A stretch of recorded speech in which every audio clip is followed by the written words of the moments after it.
On the Black Hills Wild Horse Sanctuary in South Dakota is a herd of Spanish Mustangs that are registered and kept separate from the other wild horses. Despite the fact that the stallion is a bright bay, these animals are almost all bright bays with black stripes down their backs, black manes and tails, and often with black tiger stripes or bracelets on their legs above the knees.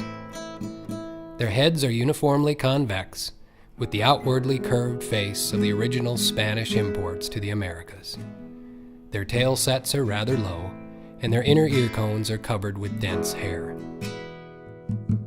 The herd's uniform color and form speak to careful management of Spanish bloodlines. These are beautiful little horses, gentle, quiet, and kind. Probably more suited to pleasure riding than rough ranch work, although Spanish fans have long touted the amazing stamina shown by the breed.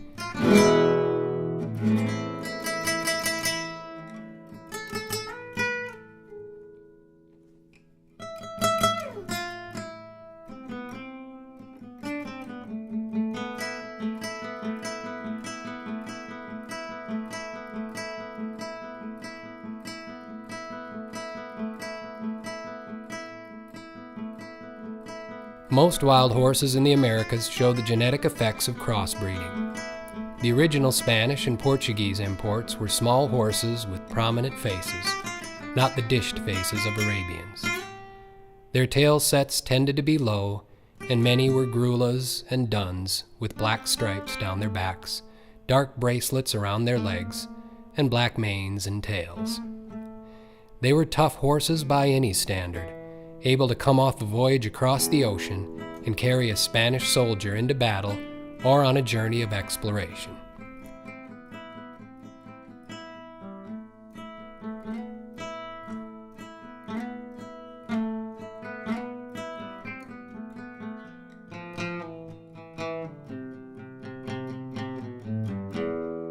It is doubtful that even these horses were pure Spanish, since in those days there was a considerable interest in crossbreeding to produce a variety of horse types for a variety of uses. Prominent in the genetic mix were the wild horses of the Iberian Peninsula, thought to be the main ancestors of the popular Andalusians and Lusitanos.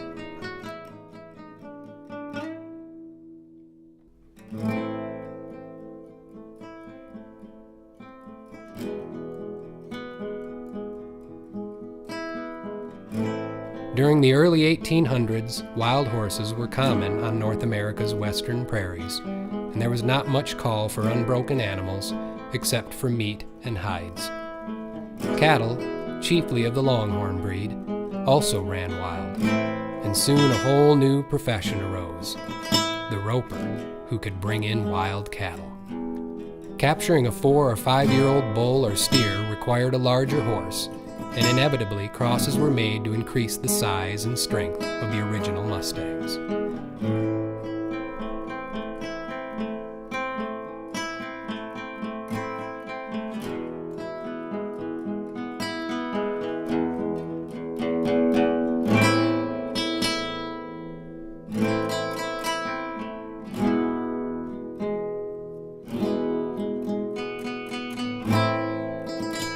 War contributed to the further bastardization of Mustang blood. Needing a ready source of horses for battle, the U.S. cavalry turned loose a host of fine remount stallions to cross with the wild mares.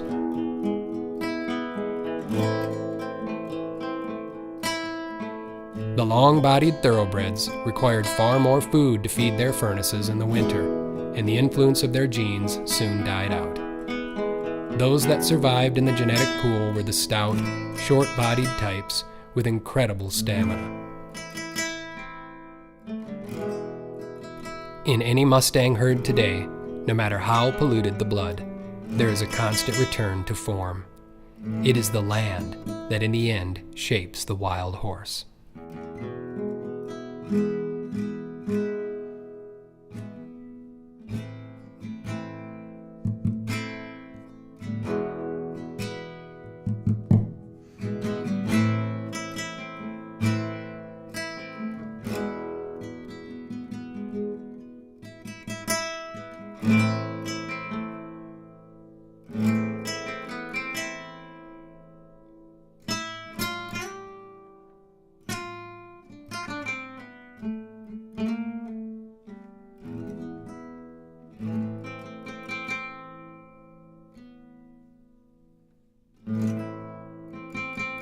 Despite a near constant pollution of wild horse stock by other breeds, small islands of pure or nearly pure Spanish stock continued to exist.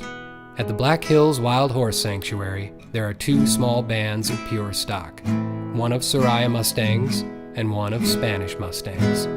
These horses are considered domesticated, even though their ancestors once ran wild.